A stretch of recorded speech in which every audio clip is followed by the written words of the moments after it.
नमस्कार दोस्तों, स्वागत है आप सभी का मेरे चैनल पर।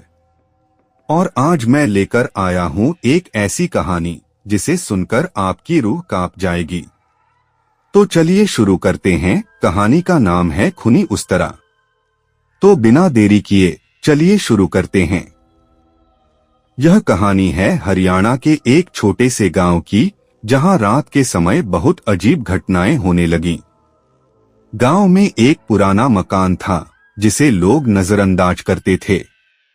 कहा जाता था कि उस घर में कोई न कोई भटकती हुआ आत्मा है जो रात के अंधेरे में बाहर निकलता है। आशीष 25 साल का युवा जो अपने दोस्तों के साथ उस घर की सच्चाई जानने की कोशिश करता है। सीमा आशीष की दोस्त जो डरते डरते भी जिज्ञासा दिखाती है। गांव के बुजुर्ग जो इस घर की भूतिया कहानियों को जानते हैं। आशीष और उसकी टीम रात के करीब 12 बजे उस पुराने मकान में घुसे। घर का वातावरण बहुत ही डरावना था।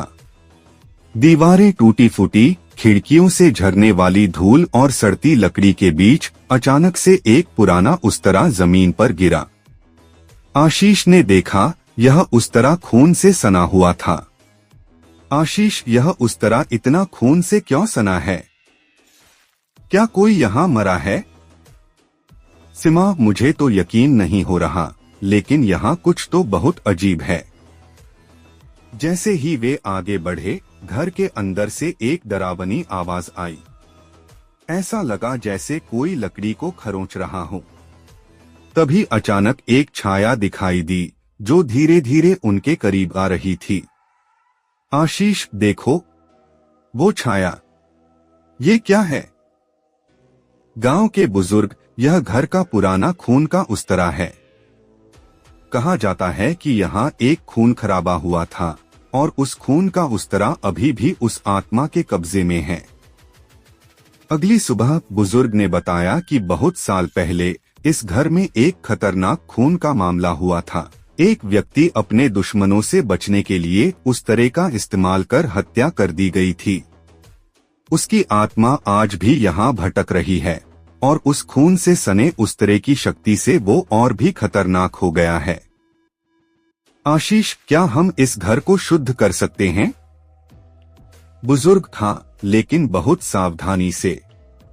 यदि उस आत्मा का क्रोध भड़क गया तो कोई भी बच नहीं पाएगा।